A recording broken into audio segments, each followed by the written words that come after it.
Welcome back to Racing Rundown. On this video, we're going to be discussing the Grade 1 Madison Stakes at Keeneland. A very, very fun 10-horse field of Grade 1 going 7 furlongs for the fillies and mares at Keeneland. If you haven't checked out the stuff that we've done already this week on Racing Rundown, we've got 3 previews for the 300-point Kentucky Derby prep races. I had the Santa Anita Derby. Eric had the Wood Memorial and the Bluegrass Stakes. Check those out if you haven't already. The links will be below in the description.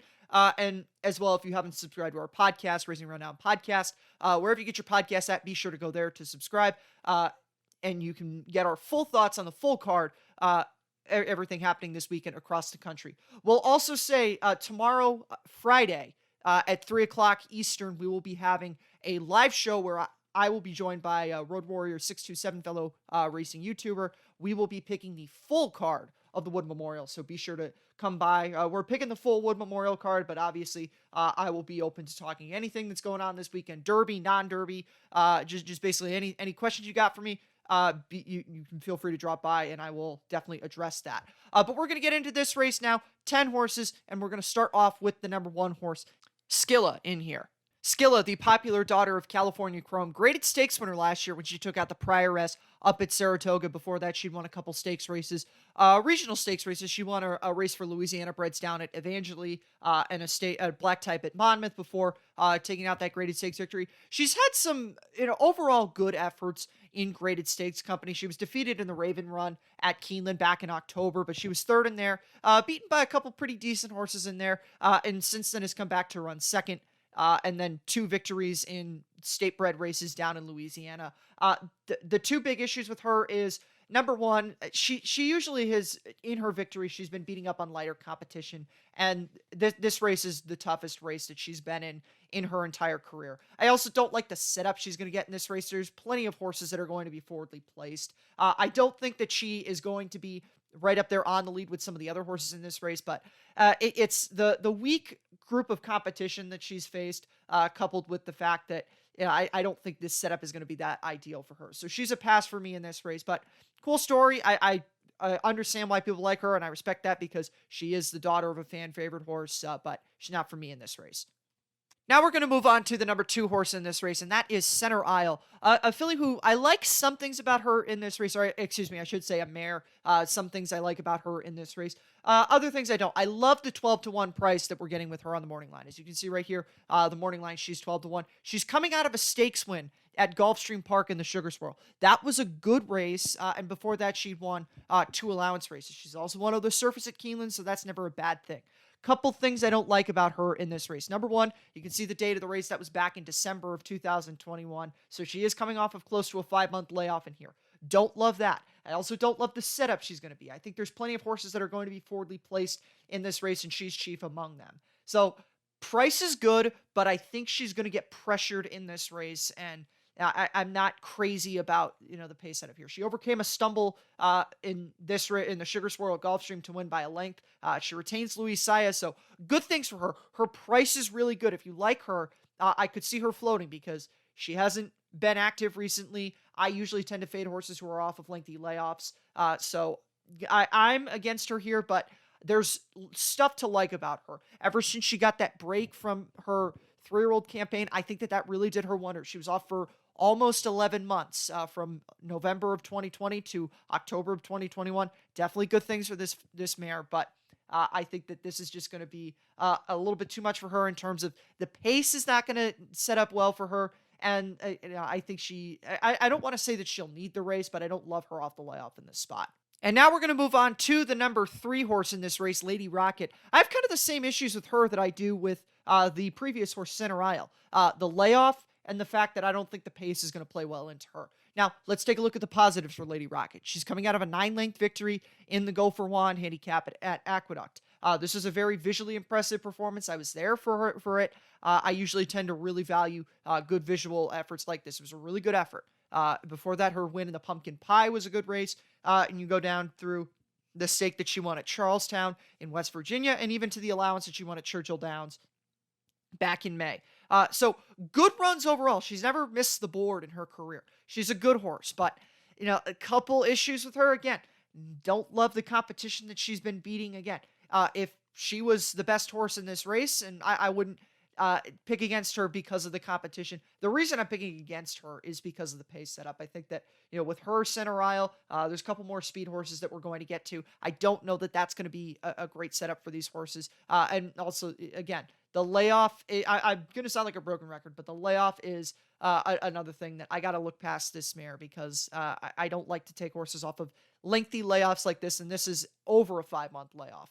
Moving on to the number 4 horse in this race, the Pennsylvania bred Just One Time. A filly who has been very consistent throughout her career, only lost once in 6 career starts, and she last out took out the Inside Information graded stakes race down at Gulfstream on Pegasus Day. She beat 4 Graces in that race. 4 Graces, a multiple graded stakes winning filly back when she was a 3-year-old, or I should say mare with her, but when she won those graded stakes races, 4 Graces was a filly. But I was never really in love with Just This Time. I didn't like her going into the Inside Information. I usually tend to fade horses coming from Pennsylvania. It's just something that I don't love horses that, give or take, I don't love horses coming out of Pennsylvania. I don't really respect the horses that are running there that much. And, when you have these stakes winners come out of those kind of races and they're not overly impressive, I usually tend to fade them.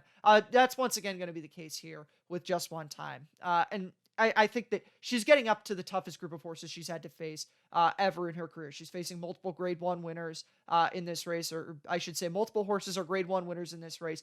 Plenty of graded stakes proven horses, and this is just going to be a lot tougher for her. I don't necessarily think it's anything other than a pace play. It's just that you got to fade some horses, and she's one of the horses that I'm going to fade. So she will be one of my 2 big fades in this race.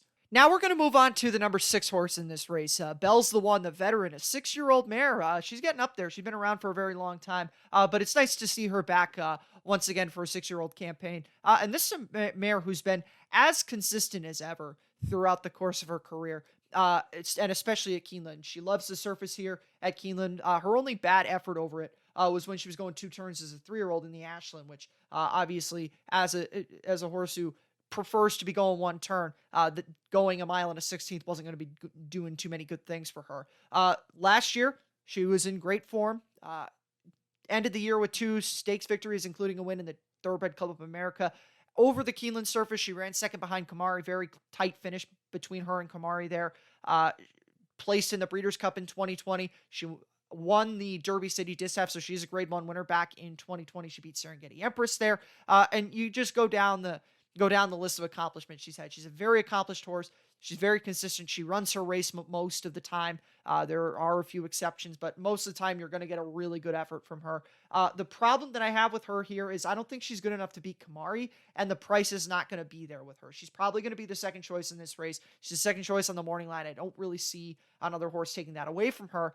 And I'm kind of alluding that I'm going to pick Kimari, and I'm going to try to get a little bit exotic with the underneaths in here. And Belle's the One's perfectly capable of winning this race, but I'm choosing to look against her here. But she's not a bad horse. You can feel very good about her if you do choose to pick her in this race. And now we're going to get on to that morning line favorite, Kimari, that I referenced last time with Belle's the One. Kimari, all you can say about her is she's just a classy mare. She's never lost in her career on the dirt. She's trying to win this race for the 2nd year in a row. And as I mentioned already, I think she's going to do it. She's never lost on the dirt. The only times that she's lost in the United States were in Breeders' Cup races, and 2 of her other losses were Group 1 placings at Royal Ascot. You never fear the layoff with Wesley Ward. His horses come off even longer layoffs and win, but with Kimari today, you don't have to fear that. Let's go back and take a look at her race at Gulfstream. Most recently, she won by 5 1/4 lengths here. She didn't beat anybody, but that doesn't matter. You just need to start underneath her. She did what she needed to do. She won this race by 5 lengths. We can go take a look at what she did last year in the Madison. She won this race by less than a length over Asilo Talentoso and Belle's the One. And I should correct myself. I think I said Belle's the One was the runner-up there. She was 3rd, so I apologize for that error. If you've corrected me down in the comments, I do apologize for making that mistake there. But, just looking at her start before the Madison and the Spring Fever at Oaklawn, again, not the greatest group of horses, but she doesn't need to beat good horses to prep into the Madison. I'd love to see her have a more full campaign than she did last year. She only raced 3 times, and she didn't race between the Madison and the Breeders' Cup Turf Sprint, but she's a classy horse. She runs her race every time. She's never lost on dirt. It's difficult to pick the favorite in a race that has as much talent as this, but I got to go with her here. Now we're going to move on to the number 7 horse in this race, and that is Four Graces, another very consistent type, but big issue with her is she hasn't won since she took out the Beaumont at Keeneland back in 2020 during that weird COVID meet that Keeneland had in July of 2020. And since then has had difficulty finding the winner's circle. Now, she hasn't run terrible races. She only ran once last year, so difficult timing to get back to the track. And she ran into a couple of difficult horses in graded stakes races, but she's a grade 2, grade 3 caliber horse. And I picked her in the Inside Information. I thought that she should have been able to win that race. She didn't. And then she lost to Hurricane Birdie, and I don't think that race was any better than the Inside Information was. We can take a look at those two races. But, just overall, I think the difficulty with her, she hasn't won in such a long time. I wonder if that's going to play into something here. She'll be a price in here, and you're going to get a decent price on a horse who's a graded stakes winner over the surface and who has graded stakes form. So that's always a good thing. But, she was convincingly beaten by just one time here, and then she was beaten by 5 1/4 lengths combined by Obligatory and Brambleberry. Now, Obligatory is a good 3-year-old, or was a good 3-year-old filly last year. She's a good 4-year-old. If you like Obligatory, then that's not necessarily an insult. But the fact that she was beaten by that much is a little bit concerning for me. And like I said, I'm all in on Kimari in this race, and I like other horses of value underneath, so she's just a pass for me in this race. And now we're going to move on to the number 8 horse in this race, Club Car. My big value play in this race. I'm very excited about Club Car here. My advice to anybody who's thinking about, who would heed my advice or think, if I think very highly of Club Car, why not take the shot? Don't pick her to win. She'll rip your heart out. I picked her in the TCA stakes last year, learned the hard way with her. She's not going to win, but she runs a huge race every time. She has only missed the board 2 times in her career. 20 of 24 starts in the money, and two of those races where she wasn't in the money, she was on the board. So only missed the board twice in her career. She's multiple time graded stakes plays. I don't think she's running a grade 1 yet, but I don't think that that's something that I'm overly concerned about. She's as consistent as possible, and she'll be a big price because she doesn't ever win races. And she's 15-1 right now on the morning line. You'll see, your Kamaris, your Bells the Ones, I think your other stakes horses that have graded stakes winning experience will take more money than Club Car will in this race. Club Car is a very nice mare in this race. She's going to be a good price. I'm going to play her I'm going to play her underneath Kimari in an exacta. I'll get into another play that I'm going to make with this, but my big play of the weekend is Kimari over Club Car and exacta in this race. I feel very good about the prospects of that hitting. Now we're going to move on to the number 9 horse in this race, my biggest fade of the entire card. And she's 15-1 right now on the morning line, but I expect her to come down from that price. And that, obviously, as you can see on the screen, that's Calypso. Formerly trained by Bob Baffert, now in the barn of Steve Asmussen, given the situation that's going on with Bob Baffert with his suspension. I understand that the 8 bells happened, and, that the race you just completely draw a line through, but I don't love anything that Calypso's ever done in her career. The best thing, obviously, was her victory in the La Brea, but she won that race by 4 3/4 lengths, but I was never overly impressed by it. I mean, Private Mission is a good horse, but I've never really understood why Private Mission ran as poorly as she did there, but really, again, I like to use the she didn't beat anybody argument sparingly, but that's exactly how you describe this race. And then she lost to Merneath in the Santa Monica in her next start, finished behind Cece, who came back to win a graded stakes race. She was convincingly beaten in the Santa Monica, and that's really the big reason why I'm against her here. You look at some of her starts before the 8 bells as a 3-year-old out in Santa Anita. She was beaten a couple times. Now, those were going longer. She's probably a better horse going one turn, but I still don't like her. She'll be somewhat of a price in here. I think she'll be above just one time, but I don't think she'll be quite as high as that 15-1 morning line. So you could potentially get some value there. Double digits on a grade 1 winner is never a bad thing in a grade 1, but I just don't think Calypso's good enough to win this race.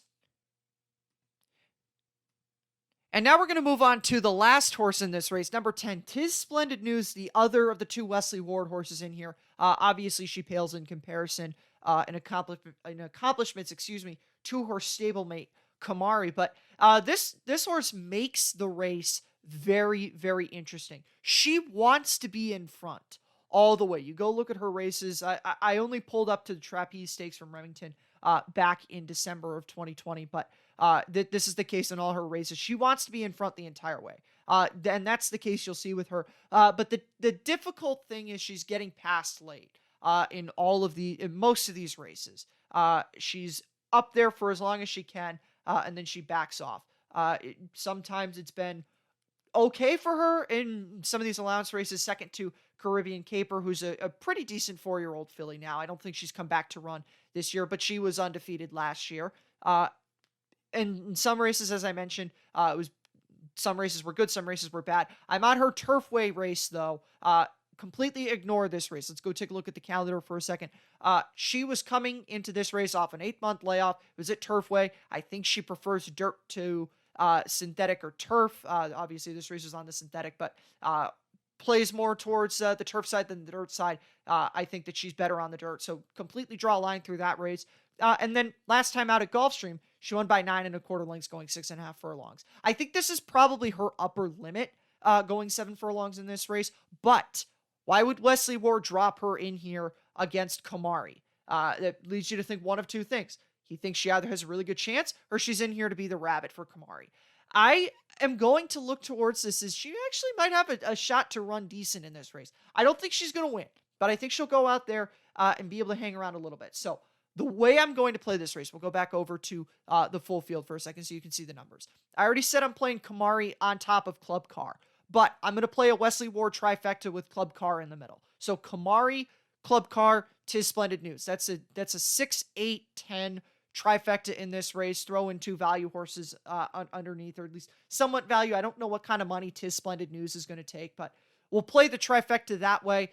Those are my 2 big plays for this race. The biggest one, though, is Kimari on top of Club Car. I'm throwing Tis Splendid News in there because I think she's got a decent shot to run well underneath, but I really feel good about Kimari on top of Club Car.